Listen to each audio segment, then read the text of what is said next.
Hello and welcome to QED Data 1 from S9. So we're going to start labelling some of our data and values here.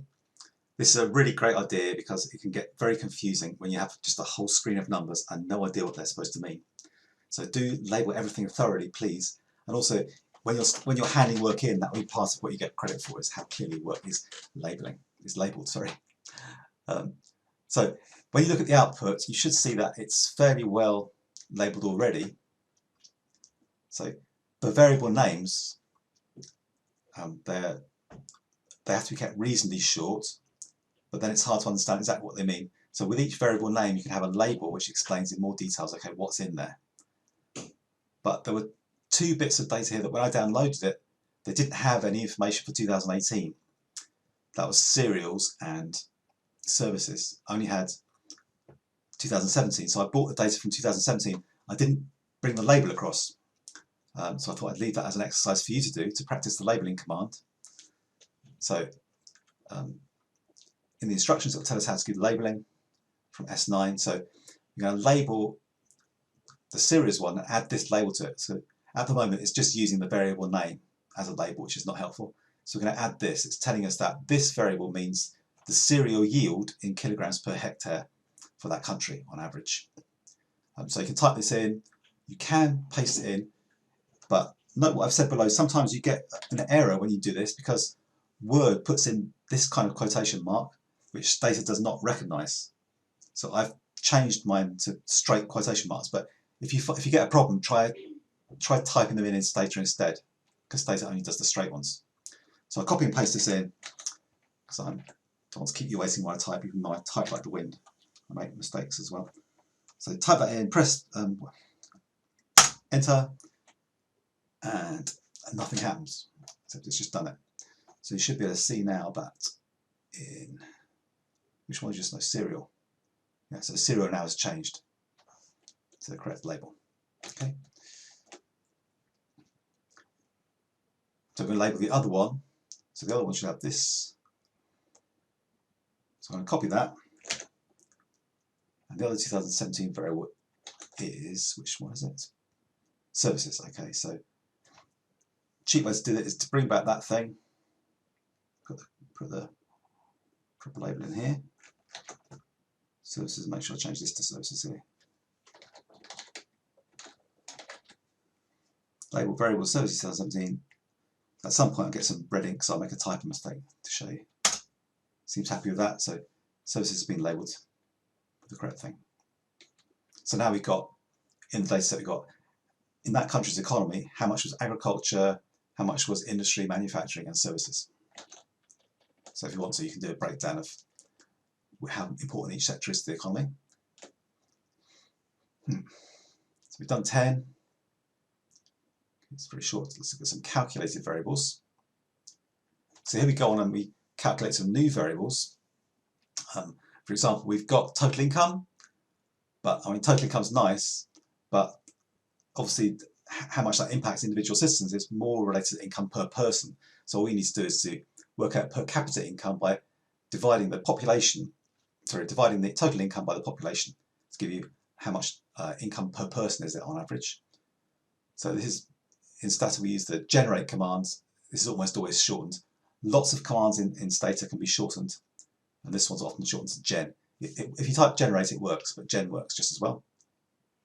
So if we're being lazy, let's just copy this across. So generate this. Notice that this part on the left here, this part, I've made this up as a variable name.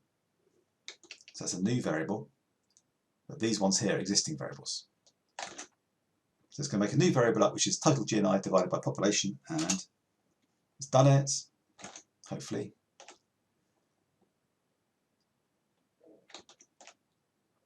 And then you can create a new one, as it says here. You want GDP per capita. So I think looking at the variables, the only difference is the GDP GNI. So I can just reuse this. Just call that. New one's going to be GDP per capita that's going to be GDP. So GDP per capita is GDP in 2018 divided by population in 2018. Don't worry too much if you're not sure what the difference is between GDP and GNI. All the economists, I hope, would know, but it's easy to look up. It's just two slightly different ways of measuring national economic output or income. Okay. And we didn't give the new variable a suitable label part, so I didn't label it as an S. So what would a good label for this be? Well,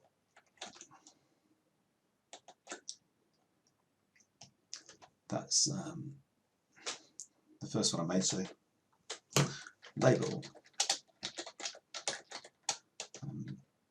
and oh, okay, let's show the pop-up thing. It's called GNI per capita. If I'm not sure exactly what the variable is, I get to there, I press tab, and that brings up the options. So it's that one, it's the per capita one. I'm going to label it, and I call it GNI.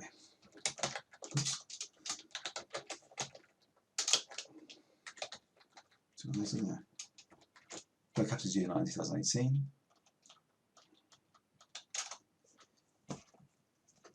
So that's labelled that one, and then there's still a label missing here, so label that one. I won't keep stopping because I don't want to make the videos too long, but please make sure you are trying this yourself. So pause the video and try and do each step. Because the more you can do on your own, the better it gets. And then you can just look at the video when you get stuck or to make sure you did the right thing. So that's pretty good. Okay, so they're labelled.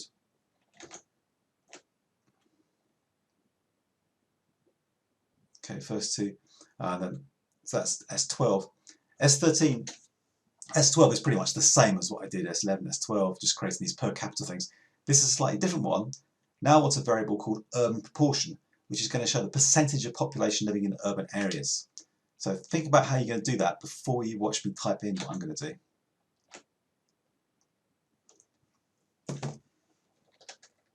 So what we're going to go for is gen urban. So call it urban proportion, I think that's what I said to call it. And it's going to be equal to, basically it's proportion, so it's urban, not sure what the variable is, so I press shift, it's urban 2018. I was not sure there what I called it, so I get to here, press tab, and because there's only one variable that finishes with that, it completes it for you. And it's got to be divided by the population, population title. I want it to come out as a percentage, so this would give just a proportion, so I have to multiply by 100. And as in Excel, you put a star for multiply. So it's 100, star means times. 100 times the urban population divided by the overall population. That should generate the percentage of people that live in urban areas. And finally, label that.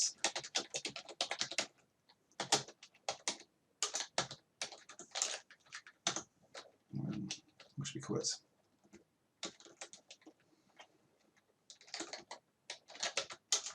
We're going to have that.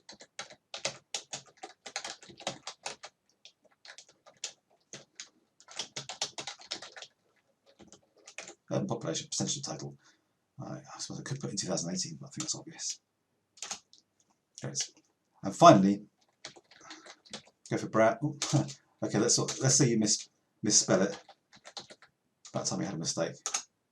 Yeah, so when you start getting red things coming up, it just means you've made a small mistake. There'll be plenty of those as we go along. So now you can see it at the end here. These are the three that have been added.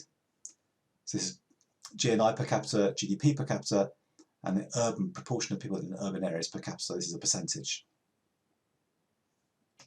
They've all been stored. Oh, this one's been stored as a floating. And again, why has this one come out as different from? These are all floats, whereas these ones are doubles. And okay, perhaps I should be telling you now that double means it's using more memory to store it in because these numbers are much bigger. Oops. And the same with int and long. The difference is the length of numbers. So these last ones float. They can't be ints. Int or long only store whole numbers. So that's why things like urban can be long and a number of mammal species can be int. Those are just whole numbers. if they're with decimal points, then there must be either float or double, and double is where it has more space for bigger ones. It doesn't need much space for these numbers; they're not so huge, so it's just using float. That's why it says that. But you can see we've got the three variables all entered. They've got their labels, hopefully, down here. Yeah, okay. So I think we've done all of that up to 13, luckily or unluckily. So let's pause there, and in the next video we're going to look at categorical variables and value labels. But for now, thanks for watching.